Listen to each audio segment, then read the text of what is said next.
Good morning students. Gujarat career academy STI mains 3 બેચમાં આપ સર્વેનું સ્વાગત કરે છે. આજનો વિષય એસટીઆઈ મેન્સ માટે GS1 પેપરના સંદર્ભમાં વિજ્ઞાન અને ટેકનોલોજી કન્ટેન્ટ પ્રમાણે ચાલે છે.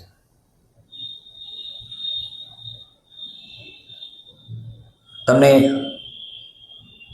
રેગ્યુલર PDF મળે છે, સાથે તમે સતત કાર્યશીલ છો, તમારું અધ્યયન અને અભ્યાસ બરાબર ચાલે છે તે માનીને ચાલુ છે. મિત્રો,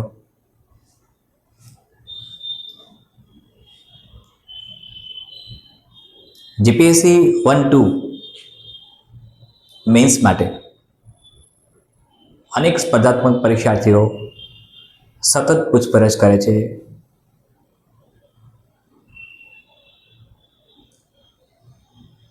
એડવર્ટાઇઝમેન્ટ નંબર 240 GPSC 1-2 ની પ્રિલિમિનરીમાં PAK પ્રમાણે, પ્રોવિઝનલ આન્સર કી પ્રમાણે જે સ્પર્ધાત્મક પરીક્ષાર્થીઓને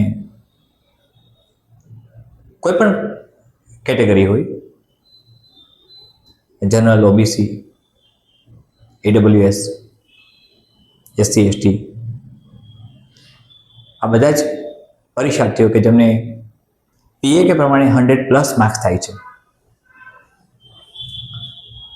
તેઓ ગુજરાત કરિયર એકેડેમીના હેલ્પલાઇન નંબર ઉપર સંપર્ક કરશે. એક અલગ જ સેશનનો આરંભ થઈ રહ્યો છે મિત્રો, GPSC 1-2 માટે. સંપૂર્ણ જવાબદારીઓ સાથે, સંપૂર્ણ કાર્યદક્ષતા સાથે, સંપૂર્ણ કાર્યક્ષમતા સાથે અને સંપૂર્ણ પ્રતિબદ્ધતા સાથે result oriented, goal oriented GPSC મેન્સની બેચનો શુભારંભ થવા જઈ રહ્યો છે. મિત્રો, તમારા સપનાઓ પૂર્ણ કરવામાં ક્યાંક અમે ઉપયોગી બની શકીએ. પરમ કૃપાળુ પરમાત્મા અમને એવી શક્તિ આપે અને તમે બધા જ એક સારા અધિકારી બનો, સુશાસનમાં ભાગીદાર બનો, પ્રજાહિતના અને પ્રજા કલ્યાણના મિશનમાં અને વિઝનમાં તમારી શ્રેષ્ઠ ભાગીદારી નોંધાવો, તે મારી વ્યક્તિગત ઈચ્છા છે.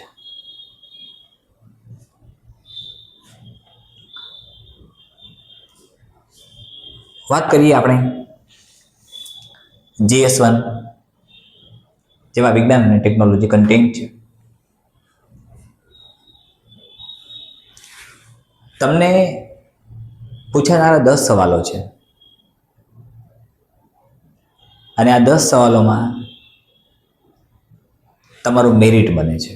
GS1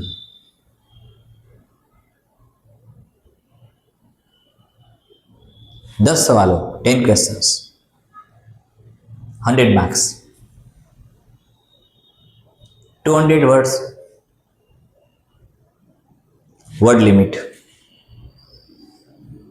આ પૂર્વે એક સેશનમાં મેં તમને ટાઈમ લિમિટ અને વર્ડ લિમિટ આ બંનેનો કન્સેપ્ટ સમજાવ્યો હતો, એટલે મને લાગતું નથી કે મારે એ ફરીથી સમજાવવું જોઈએ. એ સમજાવવાની મને આવશ્યકતા લાગતી નથી, પણ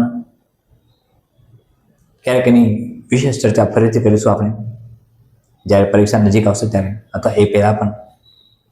તમને રેગ્યુલર PDF મળે છે મિત્રો. આ બધી જ PDF સાચવીને રાખજો. STI 3 મેન્સ માટે જ્યારે પરીક્ષા આપવા જશો ત્યારે હું એકદમ કમ્ફર્ટેબલી, આરામથી અને દાવાથી કહી શકું છું કે એક પણ સવાલ બહારનો નહીં પૂછાય. એની આસપાસ ઘૂમતું હશે મિત્રો બધું. આ બધું મારા અનુભવોને આધારે કહું છું. આવું પૂછી શકાય, અને જે પૂછાય છે, જે પૂછાવાની સંભાવના છે, શક્યતાઓ છે, તેના આધારે આપણી તૈયારીને જો આયોજનબદ્ધ રીતે ગોઠવીએ, સુચારુ રૂપે વ્યવસ્થિત મહેનત કરીએ, એક રણનીતિ બનાવીને આગળ ચાલીએ, તો હું માનતો નથી કે તમારા માટે મુશ્કેલ બનશે. એકદમ સરળ બને છે મિત્રો.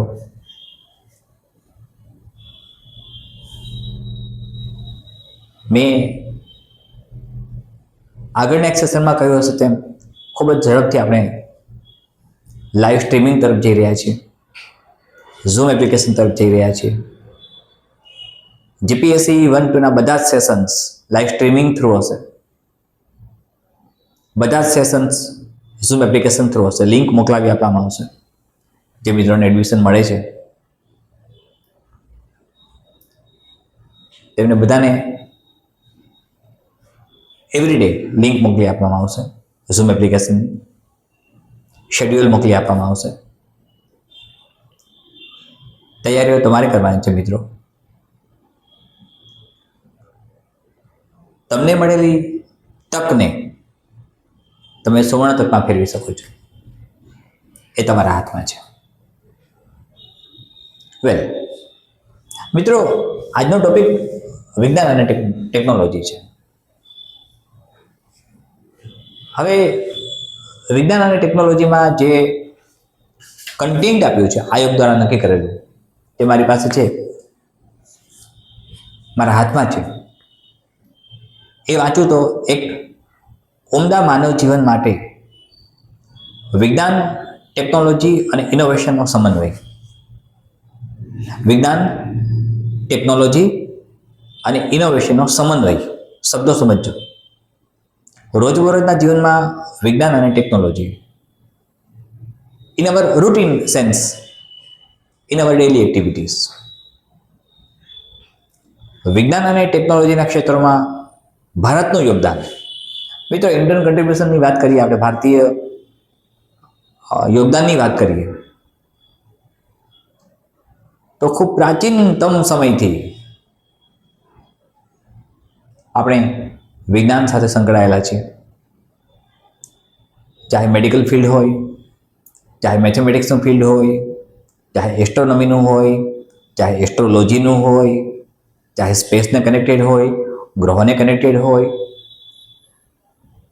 બાયોલોજીને કનેક્ટેડ હોય, ફિઝિક્સને કનેક્ટેડ હોય. તમે નાગાર્જુનને ન ભૂલી શકો મિત્રો, કેમિસ્ટ્રી માટે. તમે મહર્ષિ ચરકને ભૂલી ન શકો, સુશ્રુતને ભૂલી ન શકો.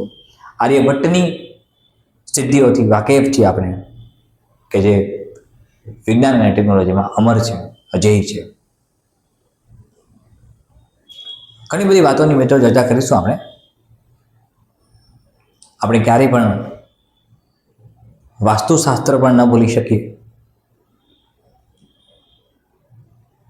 વિશ્વકર્મા ક્યારેય પણ નથી ભૂલી શકતા. મિત્રો, આ બધાનું યોગદાન ભારતમાં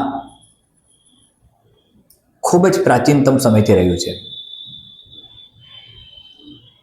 એટલે એ પણ આપણે સમજવાનું છે. વિજ્ઞાન અને ટેકનોલોજીના ઉપયોગ અને પ્રસારમાં પડકારો. મિત્રો, જ્યારે એના ઉપયોગો કરીએ છીએ અને એનો પ્રસાર કરીએ છીએ, ત્યારે એમાં જે આપણને અવરોધ આવે છે, જે પડકારો ઊભા થાય છે, તેમને કેમ ટેકલ કરવા. રાષ્ટ્રકર્તવ્યમાં વિજ્ઞાન અને ટેકનોલોજીની ભૂમિકાનો અવકાશ. રાષ્ટ્રીય ઘડતરમાં વિજ્ઞાન અને ટેકનોલોજીની ભૂમિકાનો અવકાશ. સ્પેસ પણ પૂછાય છે. હવે મિત્રો, આ જે અલગ અલગ પોઈન્ટ્સ આપ્યા છે, આ સિવાયના જે પોઈન્ટ્સ છે મારી પાસે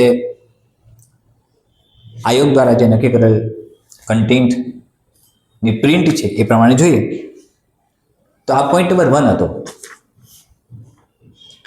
પોઈન્ટ નંબર 2 ની જ્યારે વાત કરીએ ત્યારે આઈટી સેક્ટર આવી જાય છે, ઇન્ફોર્મેશન અને કોમ્યુનિકેશન ટેકનોલોજી, આઈસીટી, મહત્વ, લાભ, પડકારો, ઈ ગવર્નન્સ, સાથે Bharat, cyber crime, cyber security, આ બધી વાતોનો સમાવેશ પોઈન્ટ નંબર 2 માં થાય છે. પોઈન્ટ નંબર 3 માં ભારતનો અંતરિક્ષ કાર્યક્રમ. આપણે ન ભૂલી શકીએ ડૉક્ટર વિક્રમ સારાભાઈને.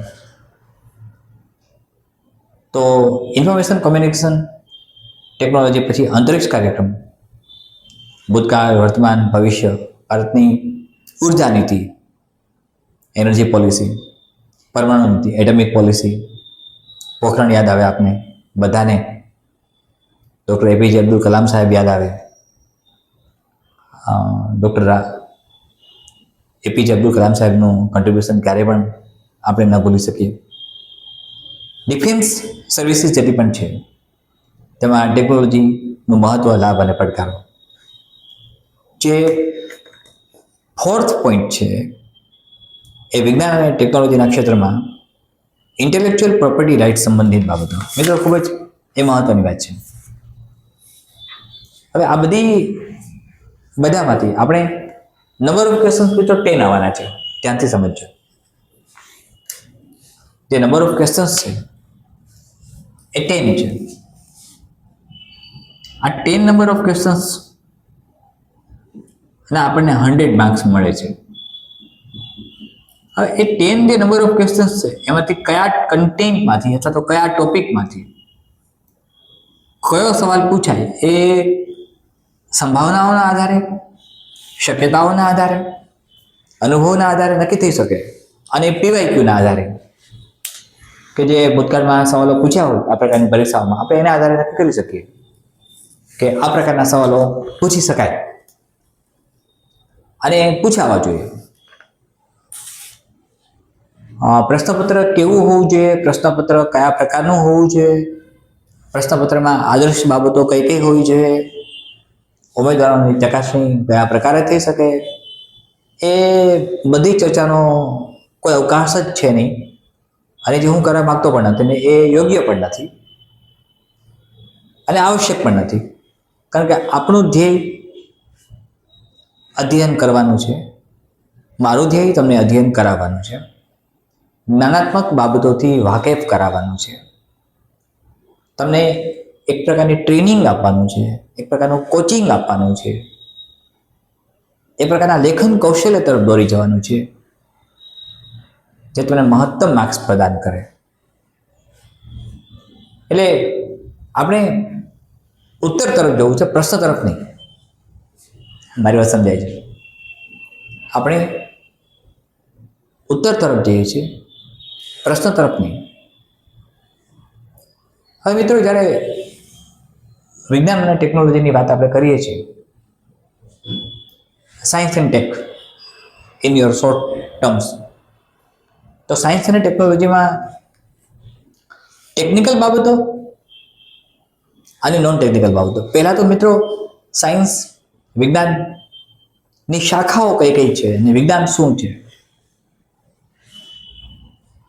મિત્રો, ઇવોલ્યુશન જ્યારથી થયું, લિસન ટુ મી કેરફુલી, બાયોલોજીના પિતા સર એરિસ્ટોટલે 2 પ્રકારના કિંગડમ બનાવ્યા: પ્લાન્ટ કિંગડમ, એનિમલ કિંગડમ. 1969માં વ્હિટકર સાહેબે 5 કિંગડમ સિસ્ટમ આપી હતી. આઈ રિપીટ, 1969માં વ્હિટકર સાહેબે 5 કિંગડમ સિસ્ટમ આપી. હવે મિત્રો, જ્યારે અર્થ ઉપર લાઈફ બની, અર્થ ઉપર લાઈફ કેવી રીતે બની એ જીઓગ્રાફીમાં એના જીઓલોજીકલ સ્ટ્રક્ચર ને બધું ભૂગોળમાં ભણીશું આપણે. કયા કયા પ્રકારની પ્લેટ્સ બની, કઈ કઈ સંરચના બની, ભૌગોલિક સ્થિતિ કઈ બની, ભૌગોલિક પરિબળો કયા કયા કામે લાગ્યા, કઈ કઈ ભૌગોલિક સ્થિતિઓનું નિર્માણ થયું જેથી આ પૃથ્વી નામના અદ્ભુત, વન્ડરફુલ ગ્રહની રચના થઈ અને એમાં જ્યારે જીવન સૃષ્ટિની રચના થઈ ત્યારે મિત્રો સિમ્પલથી કોમ્પ્લેક્સિટી તરફ જઈએ છીએ આપણે. એક યુનિસેલ્યુલરથી મલ્ટી સેલ્યુલર સુધી જવાની પ્રોસેસ બની, ઇવોલ્યુશન થયું. એક યુનિસેલ્યુલરથી મલ્ટી સેલ્યુલર, યુનિસેલ્યુલર અમીબાથી complex structure of human beings, ત્યાં સુધી. આ જ વસ્તુ પ્લાન્ટ કિંગડમમાં લાગુ પડી અને એ અલગ અલગ પ્રકારના ઇવોલ્યુશનથી લેટેસ્ટ એન્જિયોસ્પર્મ સુધી પહોંચ્યા આપણે. ફ્લાવરિંગ પ્લાન્ટ્સ મિત્રો. હવે આ બધાની અંદર જ્યારે એમની ઉત્પત્તિ થઈ ગઈ, લાઈફ બની, મેટાબોલિક એક્ટિવિટી સ્ટાર્ટ થાય છે, મોલેક્યુલર મૂવમેન્ટ્સ બને છે ઇનસાઇડ ધ બોડી અને લાઈફ સાચા અર્થમાં આકાર ધારણ કરે છે. એ પછી સૃષ્ટિ પર ધીમે ધીમે ગ્રેજ્યુઅલી વિજ્ઞાન આવિષ્કારના સ્વરૂપમાં તેનું કાર્ય કરવા માંડ્યું. કોઈ ક્ષણ એવી આવી હશે જે અચાનક આવેલી ક્ષણથી અગ્નિની શોધ થઈ. પથ્થર યુગ, પાષાણ યુગ તમે ભણી ગયા છો મિત્રો, અગ્નિયુગ ભણી ગયા છો, અલગ અલગ પ્રકારના ધાતુ યુગ ભણી ગયા છો.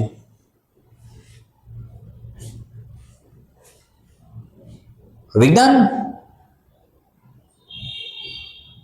એકદમ સડન, કોઈ અચાનક બનતી ઘટના નથી, આવિષ્કાર નથી મિત્રો. લિસન ટુ મી. એ ખૂબ જ અથાગ પરિશ્રમનું પરિણામ હોય છે. કોઈ શોધ, કોઈ ડિસ્કવરી થાય છે, જ્યારે સાયન્સ અને ટેકનોલોજીની વાત આપણે કરીએ, એના પરિબળો બધા લેવી હમણાં જ કયા કયા પ્રકારના વિજ્ઞાન અને ટેકનોલોજીના ક્ષેત્રો છે એની વાત કરી લઈએ. પણ એ અથાગ પરિશ્રમ માગે છે. તમે કેમિસ્ટ્રીમાં જે લોકો સાયન્સના વિદ્યાર્થીઓ હશે એમને ખબર હશે, બેન્ઝીન ભણી ગયા હશો, જેની શોધ કેક્યુલેએ કરી અને કેક્યુલેને ખૂબ જ લાંબો સમય થયો હતો. પણ સડન અચાનક એક રાત્રે સપનામાં, ઊંઘમાં તેને એક સર્પાકાર આકૃતિ દેખાય છે અને એ સર્પાકાર આકૃતિના આધારે તેમણે બેન્ઝીનનું સ્ટ્રક્ચર બનાવ્યું. પણ મિત્રો, human tact, human skill, human wisdom, આ ત્રણ વાતોથી વિજ્ઞાન બન્યું. Human tact, listen to me. Human ટેક્ટની વાત આપણે કરીએ છીએ. હ્યુમન વિઝડમ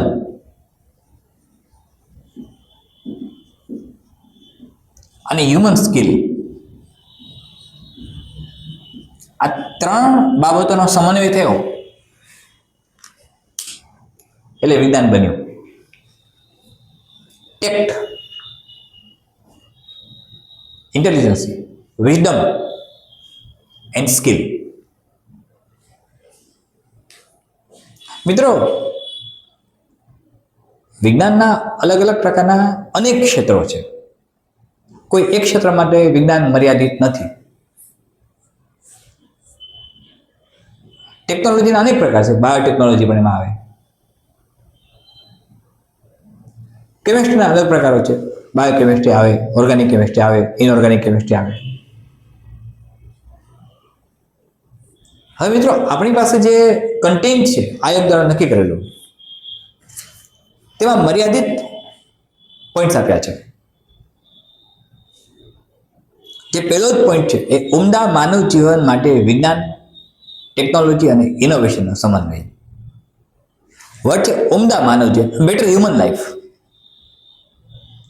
આપણે બેટર હ્યુમન લાઈફ કોને કહીશું? ઉમદા માનવ જીવન કોને કહીશું? અને એમાં ત્રણ વસ્તુઓ: વિજ્ઞાન, ટેકનોલોજી, ઇનોવેશન.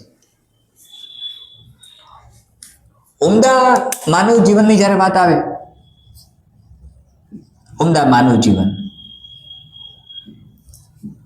ત્રણ વસ્તુઓ જે આયોગે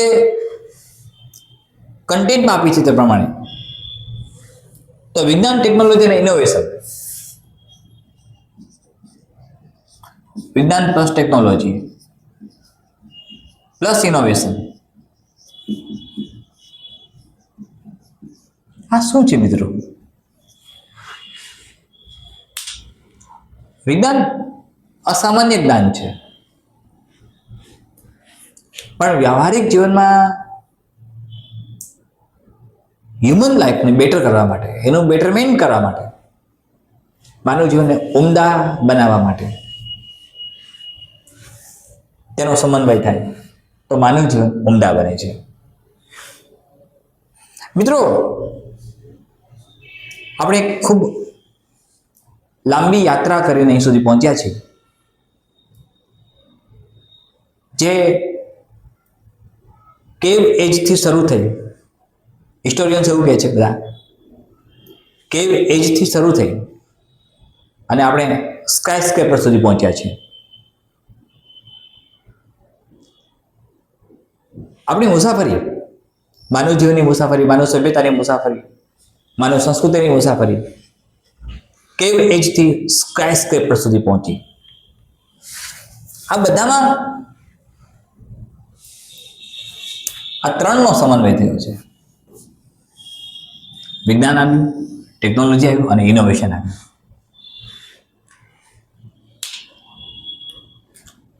મિત્રો, ભારતીય પ્રાચીન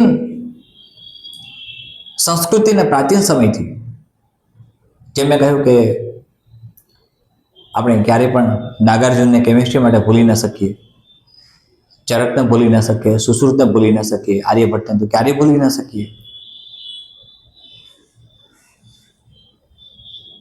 મિત્રો, એ સમયની અંદર તમને ખ્યાલ છે જ કે ચરક સંહિતા, સુશ્રુત સંહિતા, વાગ્ભટ સંહિતા, આ બધામાં એ સમયે સર્જરીનો ઉલ્લેખ છે. એ સમયે સર્જરી થતી, એ સમયે એબ્ડોમિનલ સર્જરી થતી, એ સમયે પીડિયાટ્રિક સર્જરી થતી, એ સમયે ગાયનેકોલોજીકલ સર્જરી થતી.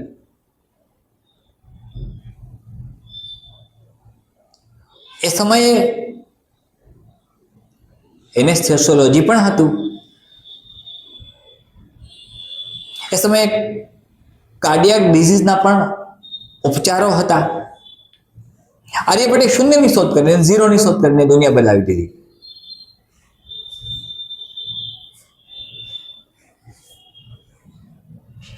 યાત્રા આગળ વધતી રહી મિત્રો.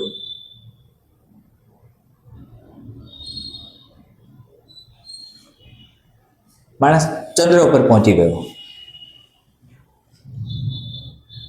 અવકાશમાં જવાની શરૂઆત થઈ, સ્પેસ ટેકનોલોજી આગળ વધવા માંડી.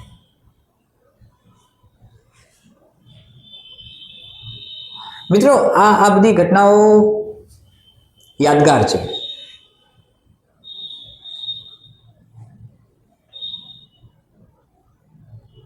મિત્રો, ભારતની અવકાશ યાત્રામાં જ્યારે ચર્ચા કરીએ ત્યારે એના ઘણા બધા પરિપ્રેક્ષ્ય છે. અને જ્યાં સુધી મારી સમજણ કામ કરે છે ત્યાં સુધી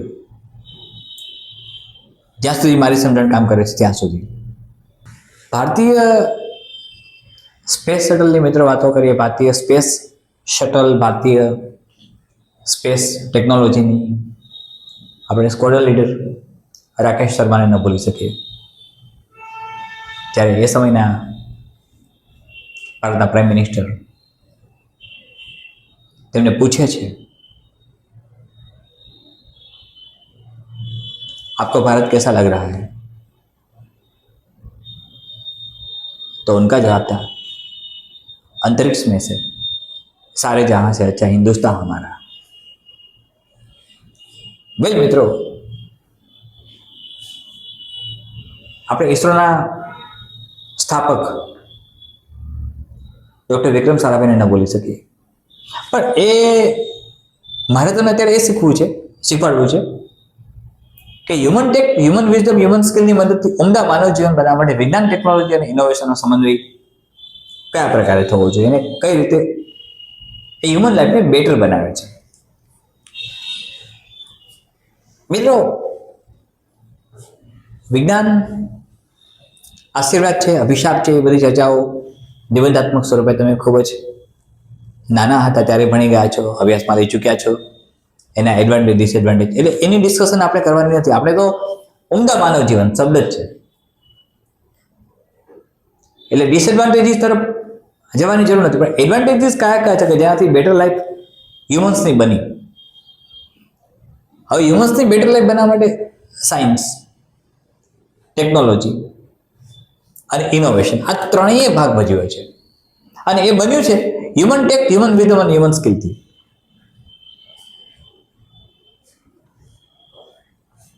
હવે મિત્રો, વિજ્ઞાન મનુષ્યના જીવનમાં, જૈવિક સૃષ્ટિમાં એક એટલું બધું મહત્વનું યોગદાન આપે છે કે તેના વગરના જીવનની કલ્પના પણ થઈ શકતી નથી. આપણા મોર્નિંગથી લેટ નાઇટ સુધીના બધા જ શેડ્યુલ સાયન્સ અને ટેકનોલોજી પર ડિપેન્ડન્ટ છે. થોમસ આલ્વા એડિસનના આપણે ઋણી રહીશું. મિત્રો, તમે ટંગસ્ટન ભણી ગયા છો.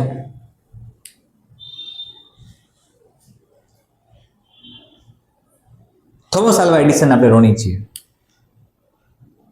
આ ઝળહળતી દુનિયા થોમસ આલ્વા એડિસનને આભારી છે.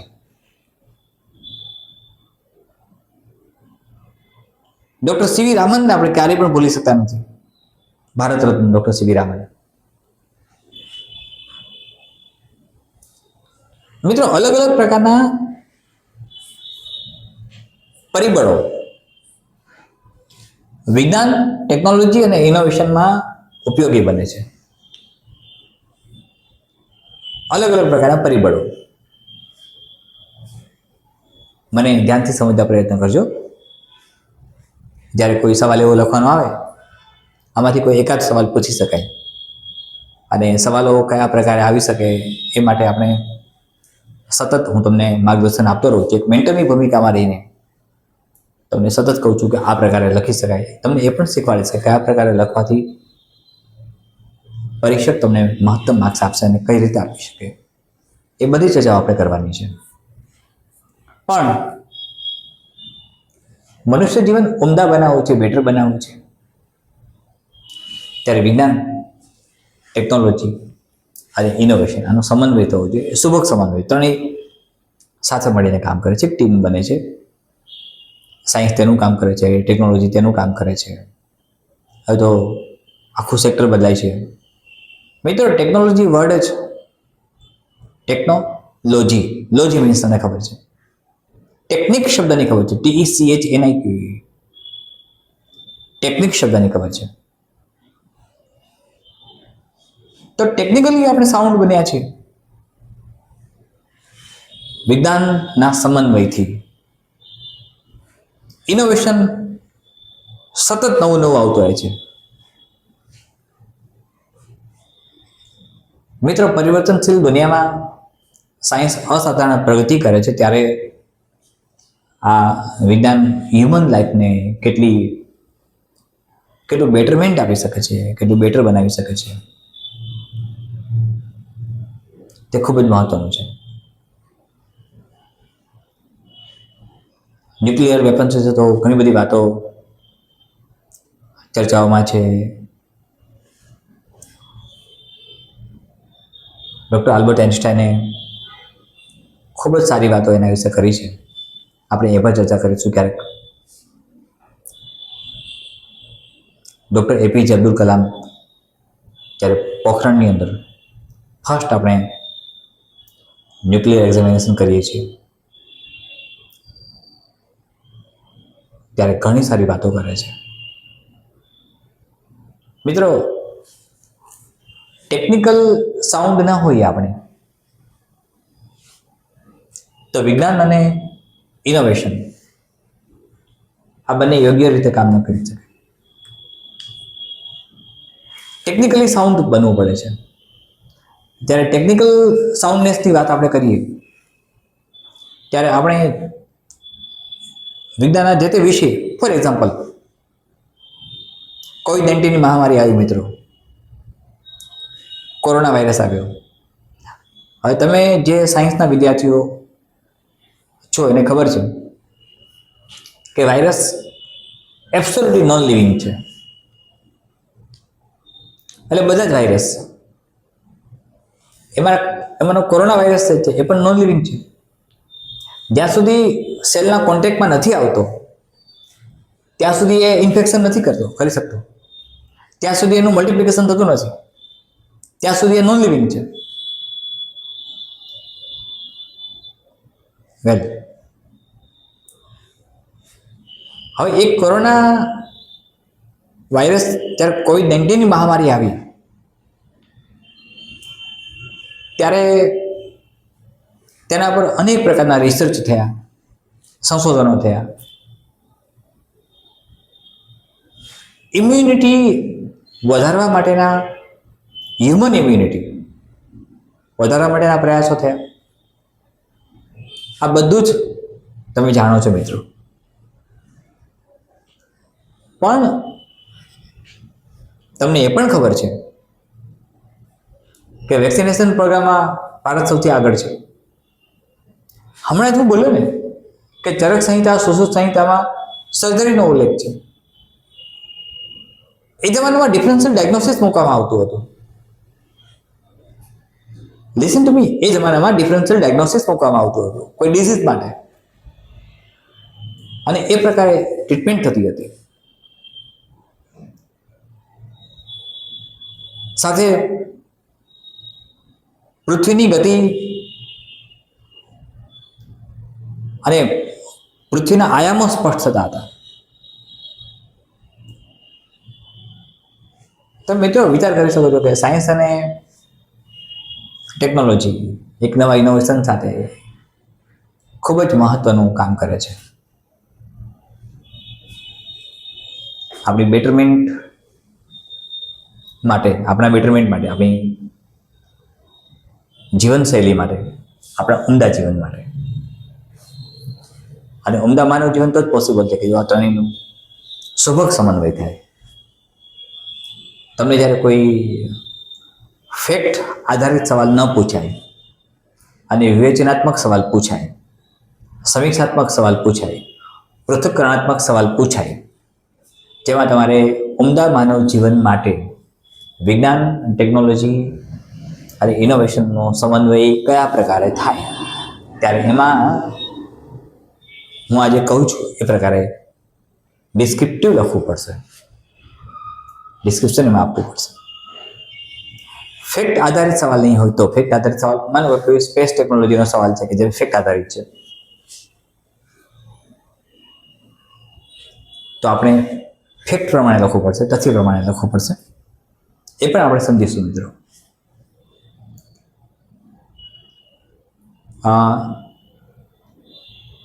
હજુ સુધી STI3 મેન્સની ફાઇનલ ડેટ જે પ્રોબેબલ છે એને બાદ કરતા ડિક્લેર થઈ નથી. એટલે મિત્રો સમય છે, આપણી પાસે સમય છે. તમને એવરી ડે 20 to 25 ક્વેશ્ચન્સ મળ્યા કરશે. તમને જરૂર લાગશે તો આના આન્સર્સ પણ ડ્રાફ્ટ કરીને આપીશું. Don't worry. પહેલાં અમારે એ તપાસવું છે કે તમે કેવું લખી શકો છો, તમારું કૌશલ્ય કેવું છે, તમારું પ્રભુત્વ કેવું છે, તમારી લેખન શૈલી કેવી છે, અને તમે કયા પ્રકારે રાઇટિંગ ટાસ્ક દ્વારા તમારા ઉમદા લેખન કૌશલ્યથી પરીક્ષકને આકર્ષી શકો છો. એટલે આ પ્રકારે જે સવાલ પૂછાય, આ જે પહેલો પોઈન્ટ છે, એ પોઈન્ટ મિત્રો ડેફિનેટલી એક વિવેચનાત્મક, પૃથ્થકરણાત્મક, સમીક્ષાત્મક ઉત્તરના સ્વરૂપમાં આવશે. તમારે વિવેચના કરવાની છે, તમારે સમીક્ષા કરવાની છે, તમારે પૃથ્થકરણ કરવાનું છે. કદાચ એવું બની શકે કે પછી ફેક્ટ આધારિત ક્વેશ્ચન જે પણ છે, ફોર એક્ઝામ્પલ ઇન્ફોર્મેશન અને કોમ્યુનિકેશન ટેકનોલોજી, સાયબર સિક્યુરિટી, તો સાયબર સિક્યુરિટીના બધા જ એક્ટથી માંડીને બધું આવી શકે. ચાલો ખૂબ પડે ભારતનો અંતરિક્ષ કાર્યક્રમ, તો પહેલેથી જ જ્યારથી ભારતનો સ્પેસ ટેકનોલોજી શરૂ થઈ અને ભારતમાં જ્યાંથી સ્પેસ ટેકનોલોજીમાં પદાર્પણ થયું ત્યારથી અત્યાર સુધીની બધી જ ફેક્ટ આપણે લખવી પડશે. ઉર્જા નીતિ ભારતની જે પણ છે એના વિશે કોઈ સવાલ પૂછે, પરમાણુ નીતિ વિશે સવાલ પૂછે છે, ડિફેન્સ સર્વિસીસનું પૂછ્યું, તો એ ફેક્ટ આધારિત સવાલો છે મિત્રો. એટલે પહેલી વાત તો તમારે સમજવાની એ છે કે સવાલ કયા પ્રકારનો છે, ફેક્ટ બેઝ છે કે એનાલિટિકલ છે. એનાલિટિકલમાં પણ ડેટા એનાલિસિસ આવી શકે, પણ અહીં જે સવાલ પૂછાય છે કે આ સવાલ છે એક કોમન આસ્પેક્ટમાં છે કે જેમાં તમે વિવેચન કરો છો, સમીક્ષા કરો છો, પૃથ્થકરણ કરો છો અને તમે સમજાવો છો. તો પરીક્ષકને આકર્ષી શકો એ પ્રકારનું જ્યારે નોન ફેક્ટ ક્વેશ્ચન પૂછાય, જેમાં વિવેચના કરવાની છે, સમીક્ષા કરવાની છે, ત્યારે કેમ લખવાનું હતા? મિત્રો 3 વર્ડ્સ ક્યારેય નહીં બોલતા: હ્યુમન ટેક, વિઝડમ અને સ્કિલ. આ સાયન્સ અને ટેકનોલોજીનો પાયો છે, આ બેઝ છે. ટેક્ટ વગર સાયન્સ પોસિબલ નથી, વિજ્ઞાન પોસિબલ નથી. ટેક્ટ વગર પોસિબલ નથી, વિઝડમ વિના તેનો સુચારુ ઉપયોગ નહીં થાય. I repeat my sense again. Wisdom is directly connected with science. મિત્રો, એક નાના બાળકના હાથમાં કોઈ ગન અથવા પિસ્તોલ આવી ગઈ અને એ બાળક નાનું છે, ડાપણ નથી તેનામાં, એને ખબર નહીં પડે, ટ્રિગર દબાવી દેશે. તો વિઝડમ એ સાયન્સ માટે મહત્વની ભૂમિકામાં આવશે. અને સ્કિલ મિત્રો, આ અત્યારનો એરા સ્કિલ બેઝડ એરા તરફ આપણે જઈ રહ્યા છીએ. કૌશલ્ય કેટલું છે એટલે જ હું વારંવાર વાત કરું છું ને, રાઇટિંગ સ્કિલ, કૌશલ્ય, પ્રભુત્વ. મિત્રો, એસે બધા જ લખે છે, પણ કોઈ એની રાઇટિંગ સ્કિલથી જબરદસ્ત માર્ક્સ મેળવે છે. તમને બધા જ ક્વેશ્ચન્સ આવડે છે, તમને બધી ફેક્ટની ખબર છે, તમે બધું સમજો છો, પણ એક સ્પર્ધક તેની રાઇટિંગ સ્કિલથી પરીક્ષકને જબરદસ્ત આકર્ષે છે. લખ્યું છે બરાબર એવું જ, ફેક્ટ બરાબર એવી જ દર્શાવી છે જેવી અન્ય દર્શાવી છે. તો મિત્રો, એનો અર્થ એવું થાય ને સ્પષ્ટ ભાષામાં કે સ્કિલ બેઝ એરા છે આ. અને જ્યારે સ્કિલ બેઝડ એરા હોય ત્યારે આપણે સ્કિલની મદદથી જ મેં આ 3 જે પોઈન્ટ આપ્યા છે, ટેક્ટ, વિઝડમ અને સ્કિલ, તેનાથી વિજ્ઞાન બને છે, ત્યાંથી વિજ્ઞાનનો યોગ્ય સુચારુ ઉપયોગ થાય છે, ટેકનોલોજી બને છે, નવા નવા ઇનોવેશન થાય છે. તમે ઉદાહરણ કૌશલ્ય દ્વારા પણ એ વ્યક્ત કરી શકશો. અલગ અલગ પ્રકારના ઉદાહરણો આપી શકાય. અને એકદમ સરળ ભાષામાં કહું તો મિત્રો, વિજ્ઞાનની ઘણી બધી અલગ અલગ એના ક્ષેત્રો છે. એ અલગ અલગ ક્ષેત્રોમાં આપણે એગ્રીકલ્ચરનો પણ સમાવેશ કરી શકીએ, મેડિસિનનો સમાવેશ કરી શકીએ છીએ. હું તો એમ કહું છું કે દરેક બાબત વિજ્ઞાન સાથે કનેક્ટેડ છે. એટલે વિજ્ઞાન એક અલગ જ પ્રકારના કન્સેપ્ટમાં આપણે ઉપયોગમાં લઈ શકીએ છીએ. વેલ, હમણાં જ મેં કહ્યું પુનરાવર્તિત કરું છું, ટેકનિકલી સાઉન્ડ હોવા જોઈએ. અને ટેકનોલોજી સતત આગળ વધતી રહેલી છે મિત્રો. આપણે સતત આગળ વધ્યા છીએ. હમણાં જ મેં કહ્યું થોમસ આલ્વા એડિસનથી શરૂઆત થઈ, એમણે યાત્રા શરૂ કરી. હેનરી ફોર્ડે યાત્રા શરૂ કરી. રાઇટ બ્રધર્સે યાત્રા શરૂ કરી. આજે તમે હું જાણીએ છીએ કે આપણે ક્યાં પહોંચી ગયા છીએ. તો Wright brothers, Henry Ford, Thomas Alva Edison. મિત્રો, તમે ઇન્ડસ્ટ્રીયલાઇઝેશન ભણી ગયા છો. સ્ટીવનની શોધે ઇન્ડસ્ટ્રીયલાઇઝેશનને વેગ આપ્યો. તમે રુડોલ્ફ ડીઝલ ભણી ગયા છો, જેમણે સ્ટીમ એન્જિનની શોધ કરી. એના પછી ડીઝલ વર્ડ આવ્યો છે, રુડોલ્ફ ડીઝલ. તો મિત્રો, આ બધા લોકોનું કન્ટ્રીબ્યુશન ઉમદા માનવ જીવન માટે બન્યું. જ્યાં એમના સંશોધનો, એમના ઇનોવેશન છે, ખૂબ જ મહત્વનું કામ કર્યું. એટલે મિત્રો, આ એકદમ બ્રોડ આસ્પેક્ટમાં જવું છે આપણે, કારણ કે જો ફેક્ટ આધારિત સવાલ હશે તો, અને સમીક્ષાત્મક સવાલ હશે તો બંનેનું સ્વરૂપ, બંનેની લખવાની પદ્ધતિ બદલાશે. મારે એક મેન્ટર તરીકે તમને એ સમજાવવાનું છે કે તમે કેમ લખીને આવો છો મિત્રો, જેથી તમને મહત્તમ માર્ક્સ મળે છે. તમે કયા પ્રકારે એવું લખો છો જેથી પરીક્ષક તમને મેક્સિમમ મહત્તમ માર્ક્સ આપે છે. તો સ્પેસ ટેકનોલોજી, સાયન્સના અલગ અલગ ક્ષેત્રો, ચાહે બાયોટેકનોલોજી હોય, આપણે ક્યારેય પણ જેનેટિક્સ એન્જિનિયરિંગ માટે ડૉક્ટર હરગોવિંદ ખુરાના સાહેબને ન ભૂલી શકીએ. બાયોલોજી ભૂલી ન શકીએ મિત્રો. ન આપણે બોડીમાં જે આપણે એનર્જી ફોર્મમાં લઈએ છીએ, ફૂડ ફોર્મમાં, એ વાઇટામિન્સને ન ભૂલી શકીએ. આ એક રોજિંદા જીવનમાં આપણી સાથે વણાયેલી, આપણી સાથે જોડાયેલી બાબતો છે. એટલે વિજ્ઞાન, ટેકનોલોજી અને ઇનોવેશન વગરનું જીવન, માનવ જીવન અપૂર્ણ છે. અને ઉમદા માનવ જીવન બનાવવા માટે જ આપણને હેનરી ફોર્ડે નવા સંશોધનો કરીને એક સ્થળેથી બીજે સ્થળે કેમ જઈ શકીએ, ઝડપથી કેમ જઈ શકીએ, તેની વાત સમજાવીને એક નવો કન્સેપ્ટ આપ્યો. રાઇટ બ્રધર્સે નવો કન્સેપ્ટ આપ્યો.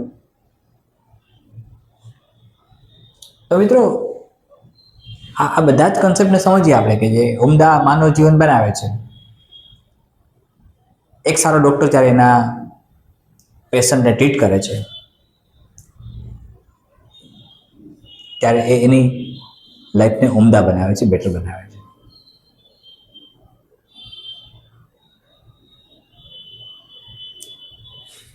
વિજ્ઞાન સ્વયં એક જ્ઞાન છે મિત્રો. એક જ્ઞાનની એવી વિશેષતા છે જે દરેક ક્ષેત્રને સ્પર્શે છે.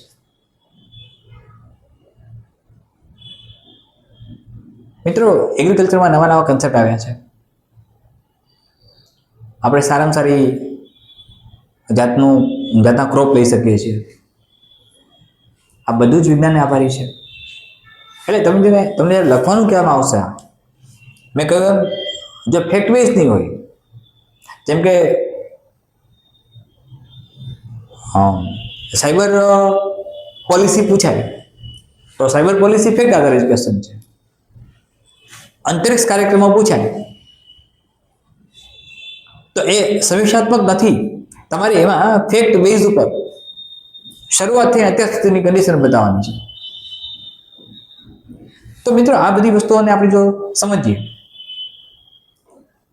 તો તમને ખ્યાલ આવશે કે ઉમદા માનવ જીવન માટે ખૂબ જ ઉપયોગી બાબતોમાં આવે છે. મિત્રો એક એક પોઈન્ટ્સની મારે ડિસ્કશનમાં કરવાની છે તમારી સાથે, અને એક એક પોઈન્ટ્સ આપણે ચર્ચીશું. મેં પહેલાંય કહ્યું હતું, આજે પણ કહું છું અને પછી પણ કહીશ, જ્યારે લાઈવ સ્ટ્રીમિંગ ચાલતું હશે ત્યારે પણ કહીશ કે ગુજરાત કરિયર એકેડેમીની યુટ્યુબ ચેનલ થ્રુ તમે જે પ્રશિક્ષણ મેળવો છો, અને હવે તો લાઈવ સ્ટ્રીમિંગ તરફ ધીમે ધીમે જઈ રહ્યા છીએ, અને આપણે પણ થોડા નવા કન્સેપ્ટ પર જઈ રહ્યા છીએ, ત્યારે મને કહેવાનું મન થાય કે અહીંયા શૈક્ષણિક કાર્ય એકદમ પરિપક્વતાથી, ગંભીરતાથી થશે. મિત્રો, આઈએએસ કે આઈપીએસનો ટેગ લગાડવો એ સરળ નથી. જીએસનો ટેગ લગાડવો એ સરળ નથી. જીએસનો ટેગ ત્યારે લાગે છે જ્યારે આપણામાં પૂરેપૂરી પરિપક્વતા અને ગંભીરતા આવે છે. મિત્રો, મને ખબર છે કે તમે લોકો ગંભીર છો. હું તમારા પુરુષાર્થને, તમારી પ્રચંડ મહેનતને આવકારું છું, સ્વીકારું છું, વધાવું છું. તમે ગંભીર છો, પણ અહીંયા જે તમને મળે છે એ બીજા બધા પ્રશિક્ષણના વર્ગો કરતાં કંઈક જુદું હશે. મિત્રો, આ વ્યાવસાયીકરણ નથી, અને વ્યાવસાયીકરણ ન હોવાથી અહીં તમને જ્ઞાનાત્મક ઉર્જા મળે છે. અહીં તમને જ્ઞાનના નવા નવા પરિપ્રેક્ષ્યો મળે છે, અને મારી પાસે જે પણ જ્ઞાન છે એ તમને આપવાનો પ્રયાસ કરું છું, તમારા હૃદય સુધી પહોંચવાનો પ્રયત્ન કરું છું. ગુજરાતના દીકરા દીકરીઓ, ખાસ કરીને દીકરીઓ, ખૂબ જ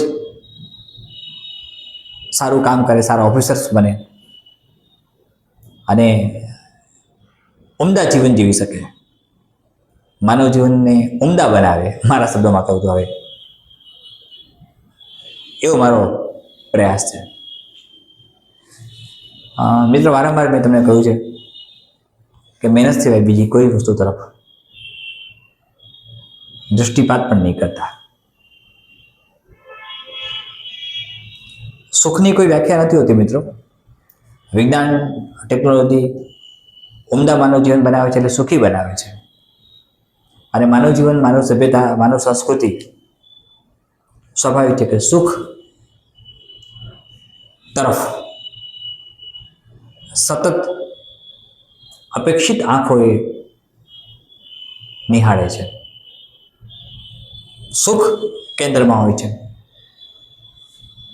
અને સુખ કેન્દ્રમાં હોય ત્યારે એના માટે મિત્રો પ્રચંડ પુરુષાર્થ કરવો પડે. મિત્રો, પ્રત્યેક સુખની કિંમત ચૂકવવી પડે છે. તમે ખૂબ મહેનત કરો છો, પ્રચંડ પુરુષાર્થ કરો છો, દોડવાનું છે મિત્રો. રાઇટિંગ સ્કિલ એક જ એવી છે જે, ફરીથી કહું છું, હ્યુમન સ્કિલ. આ હ્યુમન સ્કિલ અલગ અલગ પ્રકારની છે.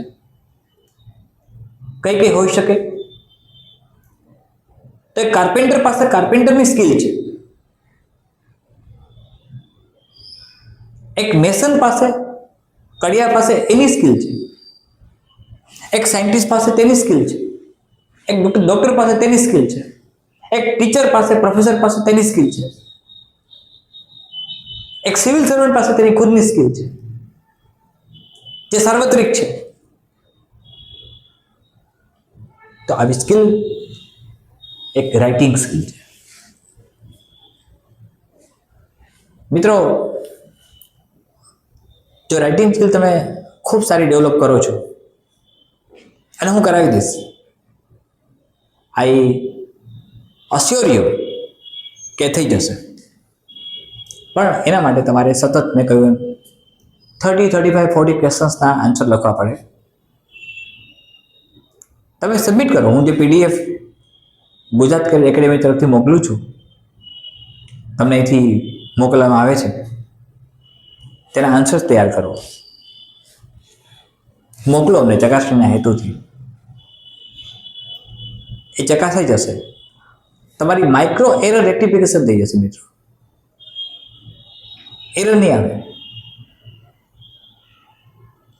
ભૂલો અને ક્ષતિઓ એ દૂર થઈ જશે. અને એટલે જ કહું છું મિત્રો કે તમે સતત તેના પર ધ્યાન આપો. આવતીકાલે ફરીથી મળીએ છીએ મિત્રો. આપણે રૂટીન સેશનમાં મળીએ છીએ. લાઈવ સ્ટ્રીમિંગ ઝડપથી શરૂ થવા જઈ રહ્યું છે. મેં કહ્યું advertisement number 240 GPSC class 1 class 2 કોઈ પણ કેટેગરીના પરીક્ષાર્થીને પ્રિલિમિનરીમાં જો પીએકે પ્રમાણે 100+ માર્ક્સ થતા હોય તો તેઓ હેલ્પલાઇન નંબરનો સંપર્ક કરીને રજિસ્ટ્રેશન પ્રક્રિયામાં ભાગ લઈ શકે છે. રજિસ્ટ્રેશન શરૂ કરી દે મિત્રો.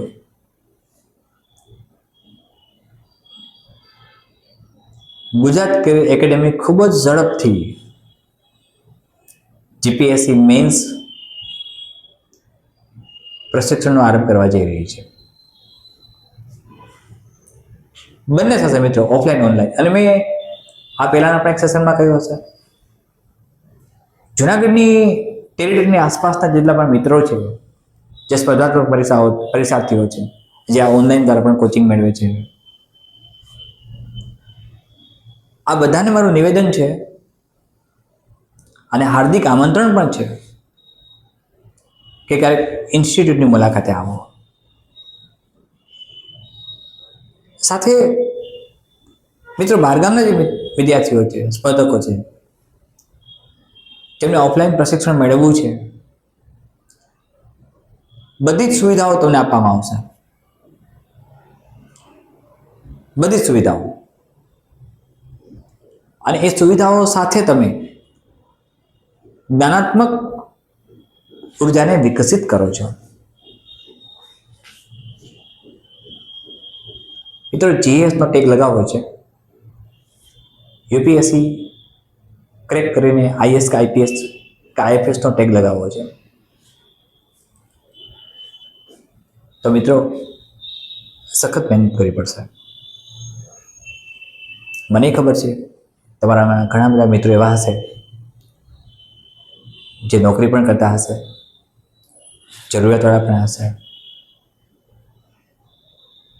અને આગળ આવવું છે. કેટલાક એવા વિસ્તારો હશે કે જે એવા વિદ્યાર્થીઓ હશે કે જે રિમોટ એરિયામાં રહે છે, એવા વિસ્તારોમાં રહે છે જ્યાં સુધી સામાન્ય સગવડતાઓ પહોંચી નથી શકતી. મિત્રો અમે તૈયાર છીએ. મહત્તમ વિદ્યાર્થીઓ સુધી પહોંચી શકાય તે માટે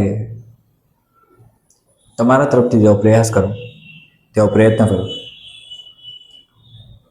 કે યુટ્યુબ ચેનલને મેક્સિમમ સબસ્ક્રાઈબ વિદ્યાર્થીઓ કરે અને મેક્સિમમ શેર કરો, મહત્તમ લાઇક્સ આપો. લાઇક્સનું કારણ એ છે કે અમને ખબર પડે કે તમારો પ્રતિભાવ કેવો છે, તમારો રિસ્પોન્સ કેવો છે. અને મને વિશ્વાસ છે મિત્રો કે તમારી મહેનત, તમારો પુરુષાર્થ તમને જબરદસ્ત વિજય અપાવશે. ફરીથી મળીએ છીએ આવતીકાલે. સતત મહેનત કરતા રહેજો. તમને સમીક્ષાત્મક સવાલો પણ મળતા રહેશે. પીડીએફ જે મળે છે એને ફોલોઅપ કરતા રહેશો મિત્રો. અને મેં કહ્યું છે એમ, ગુજરાત કેરિયર એકેડેમીની બધી જ ચેનલ્સને સબસ્ક્રાઈબ કરો, બધામાં જોડાઈ જાઓ. ટેલિગ્રામમાં જોડાઈ જાઓ, વોટ્સએપ કમ્યુનિટી ગ્રુપમાં જોડાઈ જાઓ, ફેસબુક પેજ ઉપર જોડાઈ જાઓ, ઇન્સ્ટાગ્રામ પર જોડાઈ જાઓ અને યુટ્યુબ ચેનલ પર જોડાઈ જાઓ. I hope so. જો તમને ગમ્યું હોય મિત્રો, મારો એક વિનમ્ર પ્રયાસ તમને પ્રશિક્ષણ આપવાનો છે, પ્રશિક્ષિત કરવાનો છે. મારો વિનમ્ર પ્રયાસ તમારા એક સારા મેન્ટરની ભૂમિકામાં આવવાનો છે. મારો પ્રયાસ તમને ગમે છે કે નહીં મને ખબર નથી. તમને મારાથી કેટલો લાભ થાય છે મને નથી ખબર. તમને મારાથી કેટલો ફાયદો થાય છે મને નથી ખબર. પણ મને એક ફાયદો ચોક્કસ થાય છે, અને એ કે મને માનસિક સંતોષ મળે છે કે હું તમારા સુધી પહોંચવા પ્રયાસ કરું છું. અને આ સંતોષ મને મારા કાર્યને વેગવંતું બનાવે છે. ધન્યવાદ મિત્રો. જય હિન્દ. વંદે માતરમ.